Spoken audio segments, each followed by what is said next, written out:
Jews. But he makes a noble decision. He knows that when the Assyrians come, they're not going to differentiate between Jews from the northern kingdom of Israel and Jews from his city. They're just going to butcher anyone in their path, impale people in the case of Lachish, Lachish as you call it, another Judean city. And so he makes a noble decision not to just broaden the wall around his little city, but to broaden it all around the Western Hill. And at that point, Jerusalem explodes in size. And think of it, both these projects are under time pressure. When I say both, he needs to broaden the walls around all the people living here, and he needs to somehow create safe access to water. The Gihon spring is outside of his city walls. It's not a problem in times of peace. You just go out of the gate, take water, bring it in. But when the Assyrians come in, they're going to be cut off from their water. The Bible actually quotes him and says, why should the Assyrians come here and find ample water outside our walls, and we're without? Let's turn the tables on them. We have the water, they're without. And so what he does is, and this is what I need you to understand, because once you go under the ground, you'll lose your bearings, not because you're stupid, it's because you're under the ground. You're going to be walking in all direction.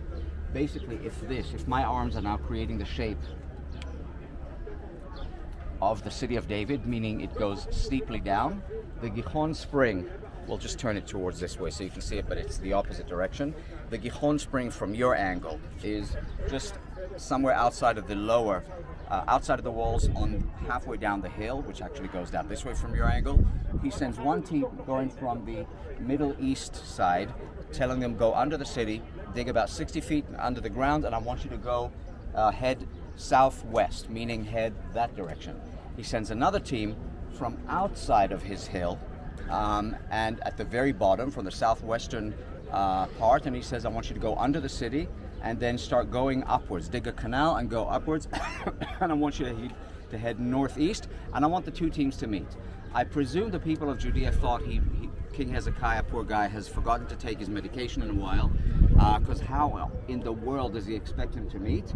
But somehow this project was successful. The two teams did meet, and the idea was to divert the water of the Gihon from being outside of the city and spilling the water into the fields to going into a secret tunnel. They then hide the source of the water on the outside and build shrubs, so that when the Assyrians come, they have no idea that there's a spring there. But the Israelites, or the people of Judea, have water going in a secret underground canal and spilling it into a pool that he builds just outside of his original city walls on the southwestern side.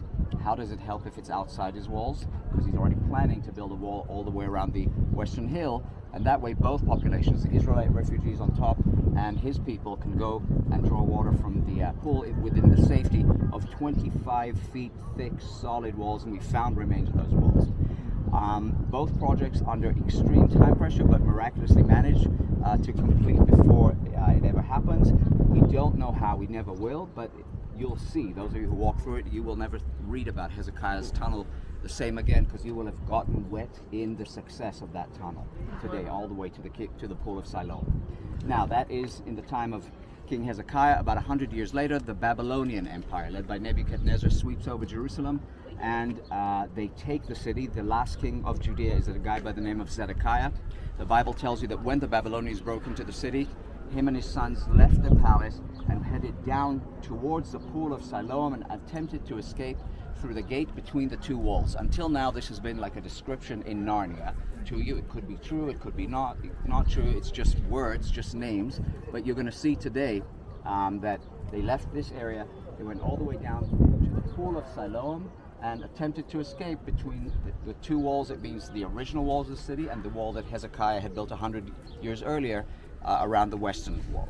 Again, the Bible, many times when it gives you names of places to you not living here, it's just, like the giants in the north of Narnia and stuff like that, but it's actually a real place. The Bible is giving you, first of all, the physical coordinates to understand what was where, and then it tells you what happened. So all that really did happen. Now, when the Babylonians destroy the city, they burn it with fire, and typical of when you burn buildings with fire, they just sort of fall apart eventually, and all those stones come apart. Now, being on a very steep hill, those stones roll down the hill, a very steep hill, which creates a problem 70 years later when the exilers come back under Ezra and Nehemiah and try to figure out how to build and where to build, and there's all these unstable rocks from the destruction of the first temple period on the top. We'll deal with that. We'll veer off the course for 1 minute just before we disappear under the ground, only those who want, literally 1 minute, and we'll see something that Nehemiah says.